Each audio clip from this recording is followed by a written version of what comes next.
Last month, scientists confirmed the largest detected black hole collision ever. But there's a tiny problem. These black holes weren't supposed to exist in the first place.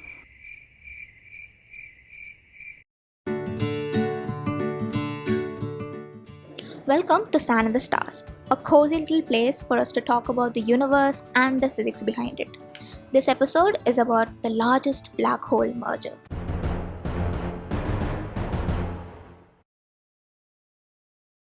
Black holes are punctures in space-time. This means that their gravitational effect is so powerful that even light can't escape them. Turns out these things like to hang out in pairs, and they're called binary systems. These binary black holes, they like to revolve around each other, and in this process they create something called gravitational waves. These waves are like ripples in space-time. They're just like water ripples that you'd find if you threw stones into a surface of a pond. The way we detect these waves is through amazing instruments called interferometers. Currently, we have a global network of these interferometers scattered around the world in a collaboration known as the LIGO, Virgo, and Kagra collaboration, LVK for short. In late 2023, this network of gravitational wave detectors received data for what looked like a major merger between two gigantic black holes. And when they analyzed this data to try and figure out the mass of both the black holes, they came up with these numbers. One of the black holes was said to be 137 times the mass of our sun, and the other one was about 103 times the mass of our sun.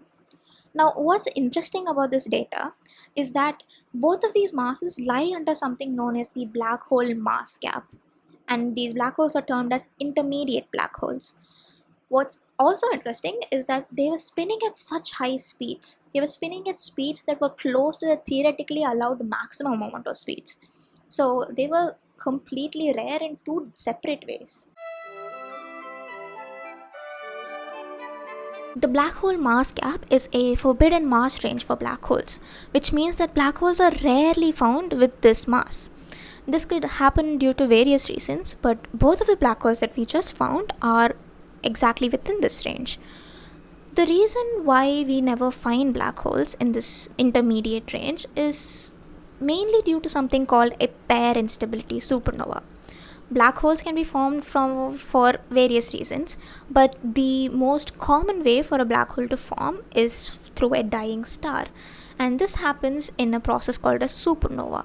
And black holes that are formed in such a fashion are known as stellar mass black holes. You might think that massive stars would die out to produce massive black holes, and that seems to make sense, but this is not actually what happens because of these pair instability supernovae, and let's see why that is. Now, this pair instability supernova can only occur in stars with a mass ranging from 130 to 250 solar masses. Stars always maintain a very sensitive equilibrium. There are two forces at play here.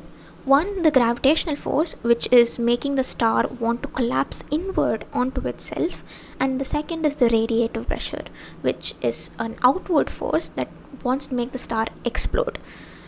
A slight imbalance in either of these two forces could cause the death of the star. This radiation pressure is basically gamma rays, which are high energy photons that are shot out from the core of the star. These gamma rays can react with the electric fields around a nucleus which is present in the atoms in the star, and they could form pairs of electrons and positrons in a process known as pair production. Now, these pairs generally meet up again and annihilate and give back photons again. And this process is always in an equilibrium within the star, so there are no issues. But in huge stars like this, there's a possibility of fluctuations that occur. And in these fluctuations, there could be a sudden and unexplained rise in the amount of photons that are being produced.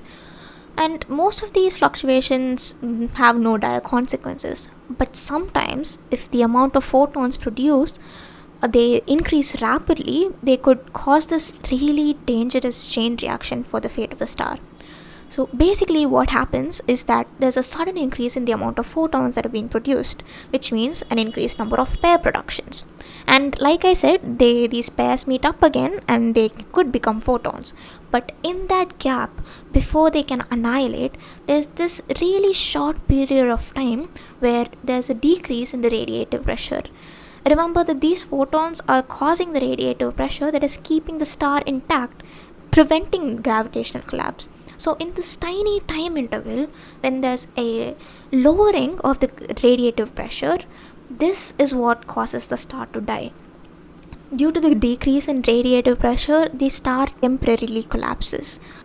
The sudden collapse increases the temperature and the pressure within the star rapidly.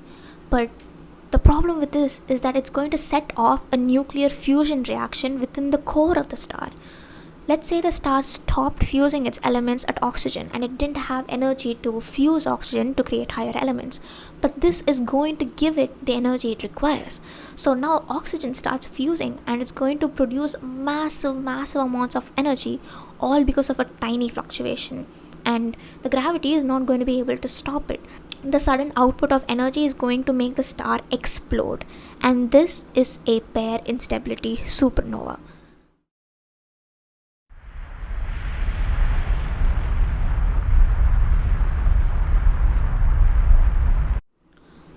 These supernovae are really powerful. Most of the mass of the star, remember we were talking 130 to 250 times the mass of our sun, and most of this mass is going to be blown away in the supernova, leaving a very tiny black hole in the center of the star.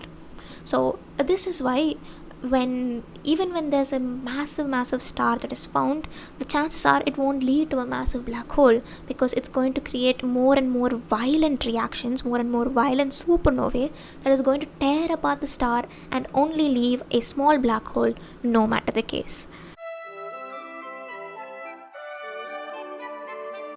If these black holes are so rare, why did we find not one but two of them close to each other? Scientists have a few explanations for this. The most prominent of the explanation is that these were not actually stellar mass black holes, that they were not created from dying stars as most other black holes are created. Scientists say that they could actually be the results of previous mergers, which means that two different sets of black holes had previously, a long time ago, merged into each other, creating these new black holes. And this would be amazing because it would suggest that there's a place on this universe where black holes are more commonly found than we thought.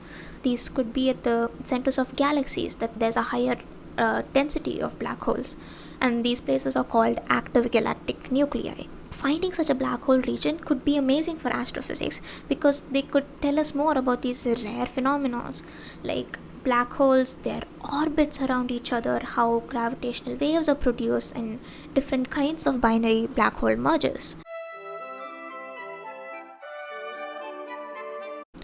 Gravitational wave astronomy has thrown us so many surprises like this just in the past decade, and the LVK collaboration hopes to find new news and push the limits to our current physics understanding.